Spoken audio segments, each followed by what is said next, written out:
అందరికీ నమస్కారం అండి. రేషన్ పంపిణీకి సంబంధించి అలాగే రేషన్ కార్డుల ఈకేవైసీకి సంబంధించి 2 అప్డేట్ అయితే రావడం జరిగింది. అది ఏంటి అని తెలియాలంటే ఈ వీడియోలో పూర్తిగా చూడండి. వీడియో నచ్చితే తప్పకుండా ఫ్రెండ్స్ అండ్ ఫ్యామిలీకి షేర్ చేసి వీడియోకి ఒక లైక్ ఇవ్వండి. కొత్తగా ఎవరైనా చూస్తుంటే తప్పకుండా మా ఛానల్ సబ్స్క్రైబ్ చేసుకోండి. ఆంధ్రప్రదేశ్ రాష్ట్రంలో జూన్ 1వ తేదీ నుంచి రేషన్ షాపు దగ్గర రేషన్ పంపిణీ చేస్తున్న విషయం అందరికీ తెలిసిందే. ఇందులో భాగంగా రేషన్ డీలర్లకు అయితే పలు మార్గదర్శకాలను విడుదల చేసింది రాష్ట్ర ప్రభుత్వం. వృద్ధులు, వికలాంగులకి ఇంటి వద్దకే రేషన్ పంపిణీ చేయాలని గతంలో ఆదేశాలను అయితే జారీ చేసిన విషయం అందరికీ తెలిసిందే. వృద్ధులు, వికలాంగులకు రేషన్ పంపిణీలో ఈ నెల నుంచి కొన్ని మార్పులు అయితే చేయడం జరిగింది. జూలై నెలకు సంబంధించి రేషన్ పంపిణీలో అయితే కొన్ని మార్పులు చేయనుంది ప్రభుత్వం అయితే.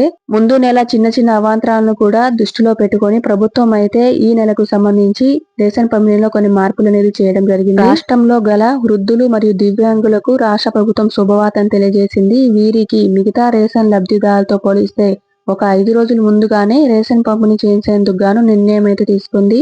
గతంలో 1వ తేదీ నుంచి 5వ తేదీ లోపు అందరితో వీరికి కూడా రేషన్ పంపిణీ చేయమని ఆదేశించిన రాష్ట్ర ప్రభుత్వం ఈ విషయంలో డీలర్ తో పాటు దివ్యాంగులు అలాగే వృద్ధులు ఇబ్బంది పడుతున్న విషయం గ్రహించి జూలై నెల నుంచి ఒక 5 రోజుల ముందుగానే ఇంటికి రేషన్ పంపిణీ చేయాలనే నిర్ణయం తీసుకుంది.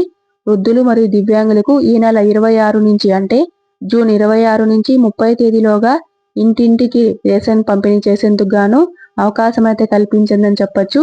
సో అందరికంటే ముందుగానే 5 రోజుల ముందుగానే దివ్యాంగులకు, వృద్ధులకు రేషన్ పంపిణీ అనేది వాళ్ళ ఇంటి వద్దకే రేషన్ డీలర్లు తెచ్చి ఇవ్వడం జరుగుతుంది. ఈకేవైసీ విషయానికి వస్తే కేంద్ర ప్రభుత్వం ఆదేశాల మేరకు రేషన్ కార్డులో ఉన్న లబ్ధిదారులందరూ కూడా ఈకేవైసీ నమోదు చేసుకోవాల్సి ఉంది. ఇప్పటికే కేంద్ర ప్రభుత్వం గతంలో 2 సార్లు రేషన్ కార్డు ఈకేవైసీ సంబంధించి గడువు తేదీని అయితే పొడిగించినప్పటికీ ఇంకా కొంతమంది లబ్ధిదారులు అయితే ఈకేవైసీ అనేది నమోదు చేసుకోలేదు.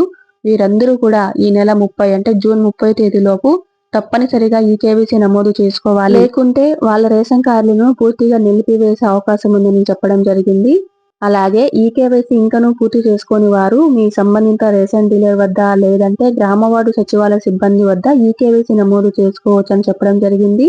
అలాగే 5 సంవత్సరాల లోపు పిల్లలు ఈకేవైసీ నమోదు చేసుకోవాల్సిన అవసరం లేదని, 5 సంవత్సరాలు దాటిన వారందరూ తప్పనిసరిగా ఈకేవైసీ చేసుకోవాలని చెప్పడం జరిగింది. ఇంకనూ ఎవరిదైనా ఈకేవైసీ పెండింగ్ ఉన్నట్లయితే ఖచ్చితంగా జూన్ 30 తేదీ లోపల ఈకేవైసీ అనేది నమోదు చేసుకోవాలి. లేకపోతే మీకు రేషన్ కార్డు పూర్తిగా నిలిపివేసే అవకాశం ఉంది కాబట్టి సో తప్పకుండా ఎవరైనా ఇంకా మిగిలి ఉంటే రేషన్ కార్డు ఈకేవైసీ చేసుకున్నట్లయితే ఖచ్చితంగా మీ సచివాలయం లేకపోతే రేషన్ డీలర్ దగ్గర ఈకేవైసీ చేయించుకోండి. ఈ 2 అప్డేట్ అయితే రావడం జరిగింది రేషన్ కార్డుకి సంబంధించి. ఇది వాళ్ళ వీడియో. ఈ వీడియో మీకు యూస్ఫుల్ అనిపిస్తే తప్పకుండా వీడియోకి లైక్ ఇచ్చి మీ ఫ్రెండ్స్ అండ్ ఫ్యామిలీకి తప్పకుండా షేర్ చేయండి. కొత్తగా ఎవరైనా చూస్తుంటే తప్పకుండా మా ఛానల్ సబ్స్క్రైబ్ చేసుకోండి. Thank you.